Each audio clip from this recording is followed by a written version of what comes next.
Oh, hey, good morning, good evening, whatever. How y'all doing out there? It's been a minute. I'm your host, No Fan TV, No Fan Sports Podcast. I go by New. Hello to my Big O audience. This is my first live stream on Big O. Uh, I think check out the Big O ideas. No Fan No Fan TV. Check us out on Big O as well. Naturally, you can catch us here on YouTube, No Fan TV. The hashtags and all the other stuff I have in the description. You can follow us as well.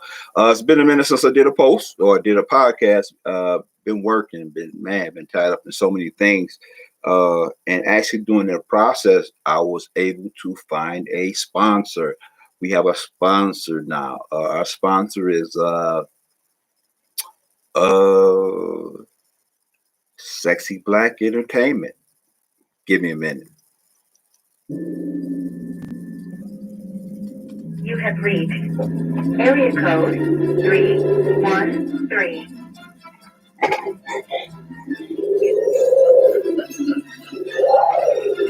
What?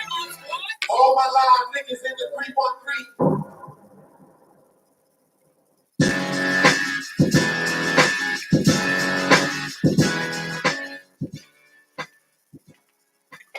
Hey, what's going on out there again? I'm your host, No Fan TV. Go by New, just simple NEW, nickname that was given to me by a dear friend of mine. May he rest in peace, my man Don Q. Hey, I'm sure everyone has heard by now. Seen it floating around a little bit throughout the landscape of social media, and apparently it's true.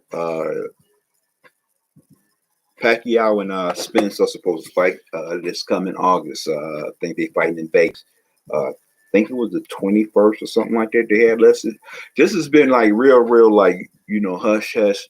Uh, hadn't heard much about it.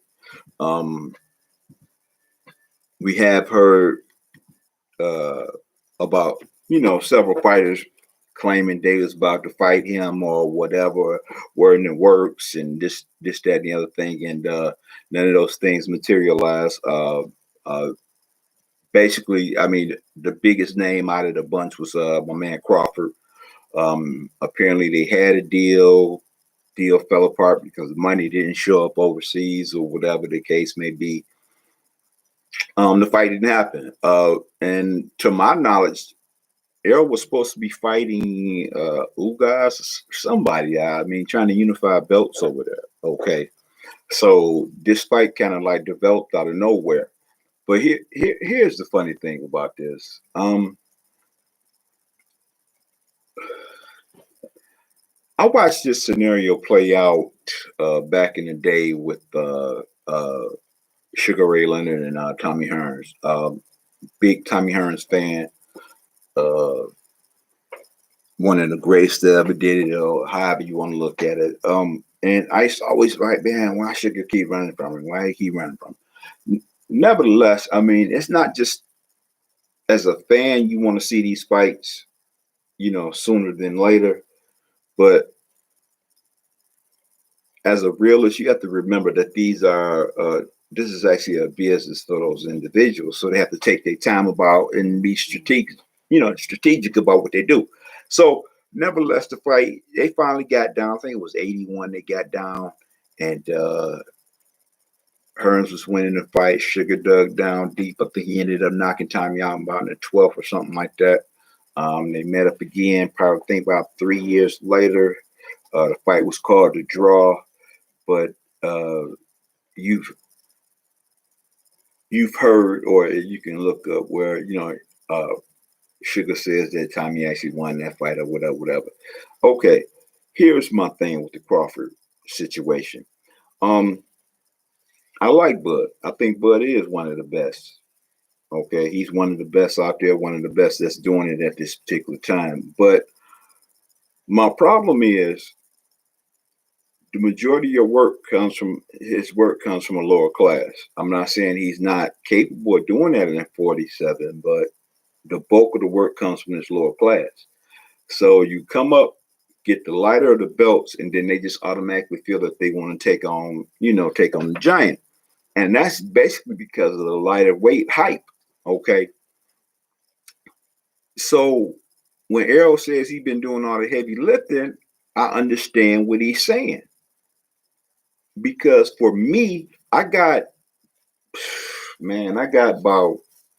put a good 4, I know for sure 4, maybe 5 fights in front of him before I would even let him meet Errol on the finance tip, on the money tip, because Errol has done all the heavy lifting. Now that this Pacquiao fight is in place, it's gonna be hard for him to get that fight. That fight might not even have happened. It may never happen. Okay, that fight, you figure, say Errol beats Pacquiao, then you still got another unification bout that they was trying to cook up anyway with Ugas or whatever that gentleman's name is. And then because of who I am, say Errol wins all those fights, whatever. He got all the belts, whatever, except for the WBO. Your resume doesn't dictate me happening to give you a chance, in so many words. Errol has taken on all the best. Everybody they didn't put in front of him. I think a good fight for Crawford would be Porter fight, which they say they didn't already turn down. Porter, he can fight Garcia. I can see him in Thurman.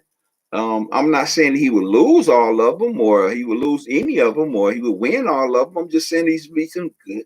Just some good fights. He can make a couple dollars, and it can build up till you get to your, to the big day. But that's 3 fights right there. Hell, and if you really want to get down to it, I don't know if my man fighting anymore, but Lamont Peterson would be something to mess with for a minute. I'm just saying, I can see a good 4 fights out of the deal before you even get to Errol. So if Errol beats Pacquiao, how you go get to him? You can't just jump over all of them cats. He would have to be gracious enough to allow you to fight him. And if it was up to me, the fight wouldn't happen. Only way that fight would happen, it'd happen in one of those little backroom deals, and it'd be all folklore, like that John McClendon in the infamous Duke game that he had. John McClendon, the creator of Fast Break Basketball. Y'all gotta look that up, Black Magic. But nonetheless, that'd be the only way I would make that fight happen.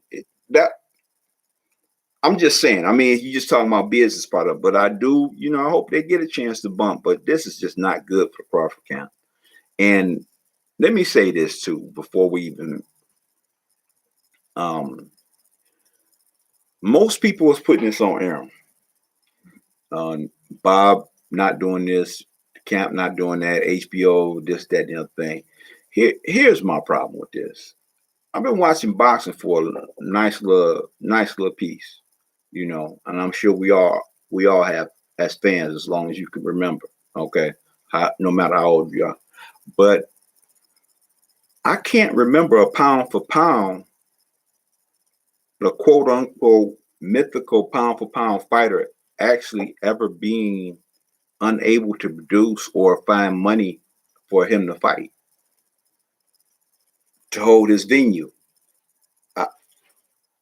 I don't remember a pound for pound who couldn't hold a venue. And I'm not trying to be funny. What's Bob? What's his background? Ethnic background? If it is, about that money, okay, well, that guy ain't bringing in that money. So many people blame, even Errol put a hashtag out there, blame Bob. Okay, I don't know if Bob shortchanged them or whatever, but at the end of the day, man, I don't remember a pound for pound who couldn't get a payday when they were pound for pound. I don't remember pound for pound that it was that difficult to make big money fights for, no matter what camp they were in.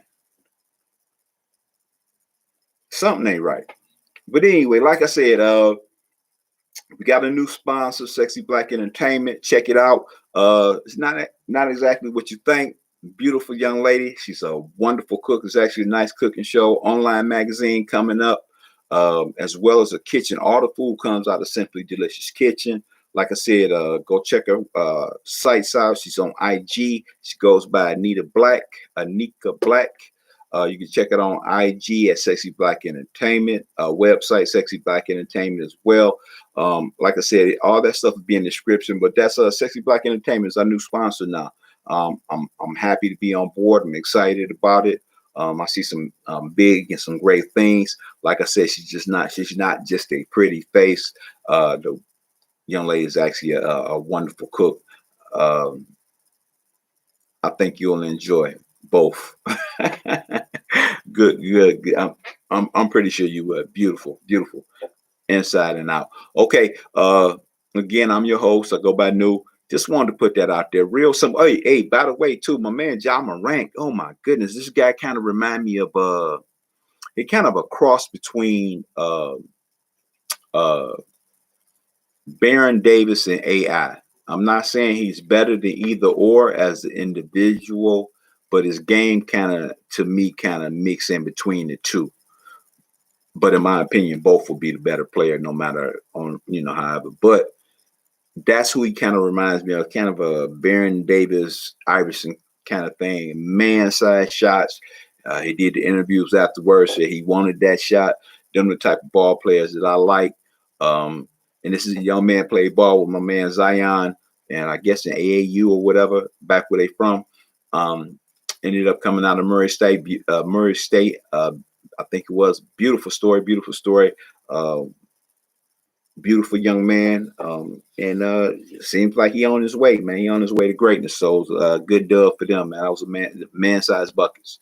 But again, like I said, and a lot of people will come off and they automatically assume this is Crawford hate. No Crawford hate. I like Bud. I think Bud is a great fighter. I just don't think he'll beat Errol Spence. And I don't want to get into specifics as far as that's concerned. I've already thrown those out there that I would like to see. I went researching myself, and I still haven't seen it. And all of the people that I speak with in various chat groups that I'm in and Facebook, check us out. Are We Talking Sports, Split Decision Boxing. Check me out. No fan, Slappy Groupie on Facebook. Make sure you check it. All that stuff will be in the description, whatever, final description, IG.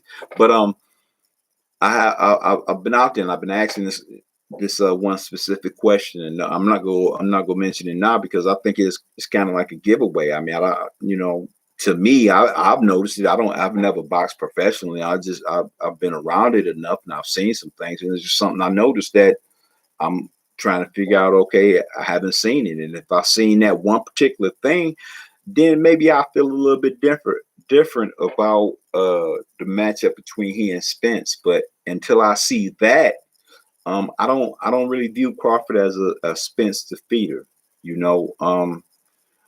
What I would like to see Crawford fight Porter, man. Fight Porter. I ain't saying he'll lose, but man, Porter gonna make you fight, man. It's gonna be ugly. He gonna make you dig. And that's the beauty of it. That's where you find out where your fighter's at, man. Kell Brook had put a little lump on his head for a hot little second, but we know, Kell Brook damaged goods. Okay, so that's not necessarily impressive. So now actually thinking about it, he's gonna have to turn around and rethink that Porter fight. That fight may very well have to be put on the table right after, like maybe 2 months after, 3 months tops after that. I say 2. They need to get that fight on the table. If you get that fight on the table, maybe that'll kind of push the audience towards the two of them meeting up a lot sooner than later. But if I was the Bud camp, I'll call Porter up. Let's do this. About 2 months after they do theirs.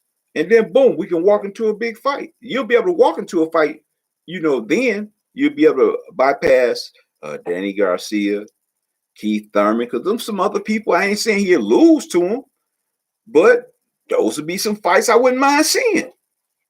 What kind of work he'll do, how he'll break them down. How would they adjust? How would they do? So we can kind of gauge, between the two. But we know Errol Spence ain't gonna never fight Jeff Horn. He don't have no reason to. You can't even Mean Machine. You can't gauge nothing off of that. That's nothing to gauge nothing off of. Mean Machine, Horn. Come on, man. And then you just expect him just to run up to the big fish. No, no, no, no. That's not how it works. I would love to see that fight, and I don't have no doubts in my mind. I say Spence comes out victorious if the two of them were to meet up. And I dig down even deeper in that thought after I watched Spence and Porter. Porter go make you fight. Spence was out of shape, took him lightly, but he still dug down and won that fight. Man, that's a lot for a guy who just go be in your ass from start to finish, which he was. Let's see that. That's a fight that Thurman, he crying, begging for fights right now. Thurman be a good fighter. I wouldn't mind seeing that. Danny Garcia, I'm sure he'd jump in there real quick. I wouldn't mind seeing that. That's 3 definite. I just threw Lamont Patterson in there, just he a tough tune-up. He a tough tune-up. He ain't no lightweight tune-up. He a tough tune-up if he's still fighting. Okay, so just on the business aspect, man, this could hurt him as far as business is concerned, man. He may have, after this fight pending, and especially if Spence win, he might have 2 fights. Because after this, say if if you meet Errol and you beat Errol, who you go fight? All the people that you skipped over that didn't want to be bothered with? It ain't nothing there. So you ain't made no money either. Why you waiting?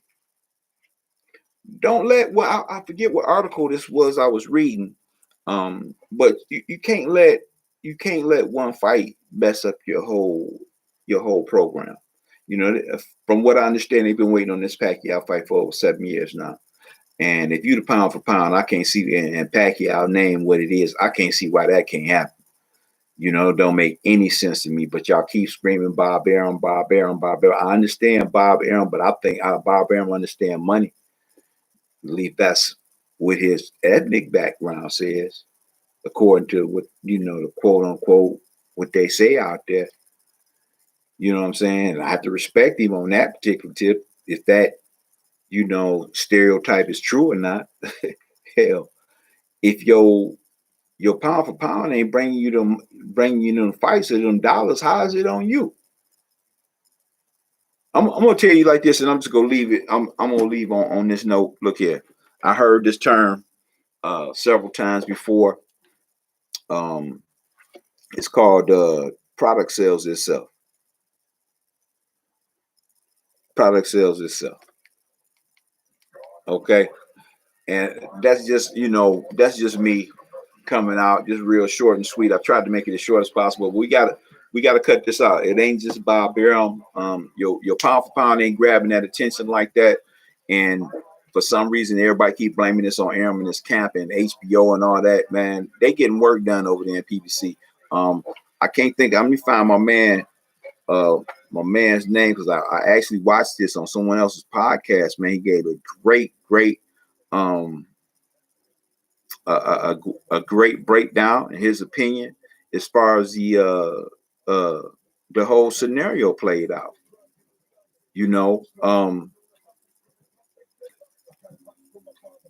Man, it goes by. Let's see. Let me see. I gotta see what he goes by. If he goes by. This is boxing. It's boxingego.com. This young man, I'm not sure what his name. I can't think of what his name is right now, but he on YouTube, boxingego.com. Check him out. And I'm not saying that I agree with everything he says, but I think my man gave some great commentary. And speaking of commentary, while I'm talking about somebody else's work. Let me hit these disclaimers. No Fan Sports Podcast is providing this podcast as a public service, but it is neither a legal interpretation nor a statement of No Fan Sports Podcast policy. Reference to any specific product entity does not constitute an endorsement or recommendation by No Fan Sports Podcast. The views expressed by the guests are their own, and their appearance on the program does not imply endorsement of them or any entity they represent. Views and opinions expressed by myself are those of my own and do not necessarily reflect the view of No Fan Sports Podcast or any of the official. Also, for fair use, disclaimer, copyright disclaimer under Section 107 of the Copyright Act 1976, allowance is made for fair use for purposes such as criticism, comments, news reporting, scholarship, and research. Fair use is a use permitted by copyright statute that might otherwise be infringed. Nonprofit, educational, or personal use tips to balance in favor of fair use. Again, like I said, my man boxingego.com kind of solidified me checking out a few of his podcasts, and my man been hitting with some nice logic in them. From what it sounds like myself, I like to think that no matter what fan favorite I might have or a favorite player I may have, I like to think, this is what No Fan Sports Podcast out. If you follow me, check me out. Go read the disclaimer, man. We talk. I like to talk about them black and white, so maybe just a shade of gray. We're not in love with nobody over here, No Fan. We just talking about the sport and the game and how it's played and how the game is done. That's why I specifically said if it was something, this one particular thing that I seen out of Crawford in his camp, if I seen this one particular thing, then I actually would like have some thought about potential danger for him and Errol Spence fighting, aside for just the fact that nobody, no matter who you are, everybody's got to fight a puncher's chance. But it's nothing. People talk about Bud a lot like he's some type of mad scientist, and I'm like, man, y'all need to stop that, because the only scientist I really seen like that was just that crafty, even greater than my man who I love to death, was Floyd Mayweather. I mean, he was just it wasn't even fact, during the latter part of his career, people talking about he wasn't as aggressive, whatever, but it was just art, man. They call it sweet science. It was just art. You know what I'm saying? He's painting the picture. He's painting the picture, and he painted it, and it all came out perfect for him.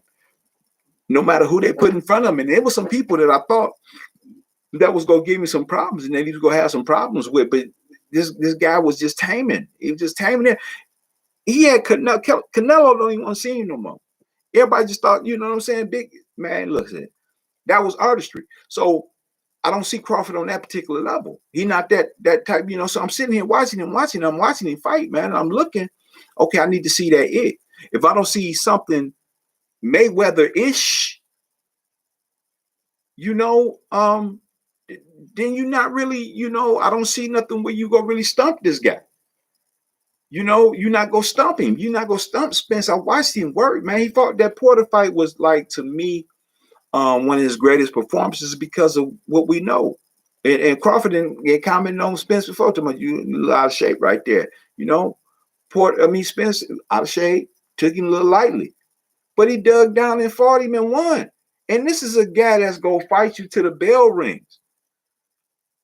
Sean Porter is not no light work. You may win, but this guy go make sure he was there. So now looking at it, y'all gonna have to go out there and you might have to. Like I said, if it was me, if I was the Crawford camp, I'll reach back out there to Porter now. Come on, man, we can go ahead and do this now. We can do this 2 months. They doing it in August. What's that? September, October. Y'all do something. Y'all do something in October. Can't go into the new year. It's got to get done before, like I said, October be prime time for me. About 2 months after they do theirs.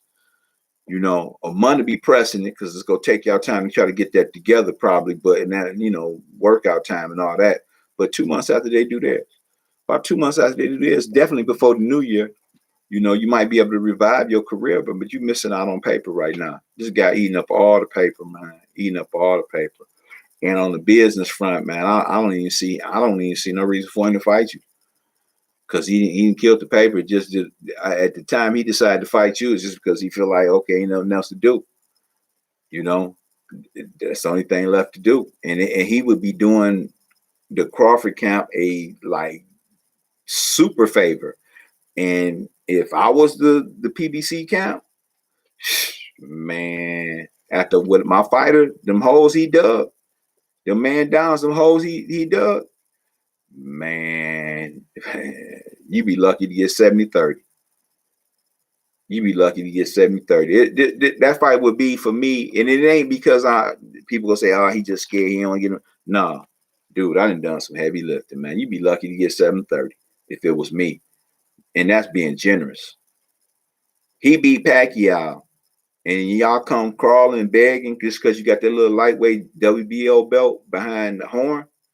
Man, it'd be 80-20 or whatever they pay them little pop-up fighters and shit, man. You barely clear 5 million if it was up to me, just because, you know. But again, like I said, I'd like to thank my new sponsor, Sexy Black Entertainment. Go check the website out. I'm gonna post all that other stuff in the description, websites and hashtags. You can check out on IG at Sexy Black Entertainment. I think Muscle Booty, also Simply Delicious, because that's where the food come from. Like, it's not just a pretty face, man. A woman's a wonderful cook. I was lucky enough to taste some food of hers, and I've been hooked ever since. And we ran into each other, and boom, boom, boom, and was able to create a business arrangement, and it was great, So she's taking us on as a sponsor, Sexy Black Entertainment. Make sure you go check it out. Again, I'm your host of No Fan TV. I'd like to thank you. And also my Big O audience. This is my first appearance on Big O Live. I'm not sure who's watching or who will see it later. Thank you. I hope to be back soon. We try to keep these up and get them more current. Like I said, I hadn't done anything since the Super Bowl. Been kind of just tied up in work and what have you. And this takes a minute. This take a minute to do things like this. It's not as easy as those guys out there that's been doing this make it seem. It's really not. I'll be the first to attest to it. And again, like I said, check us out, No Fan. All the little social media channels. Y'all know they be in the description, man. I'm your host. I go by New. I like to talk at y'all later on, man. I appreciate you for taking a look. Make sure you hit the like button, share, just subscribe, all that good stuff, man. Do all that stuff, man. We need that. Make sure you share it and like. All right. I'll holler at y'all later. Peace.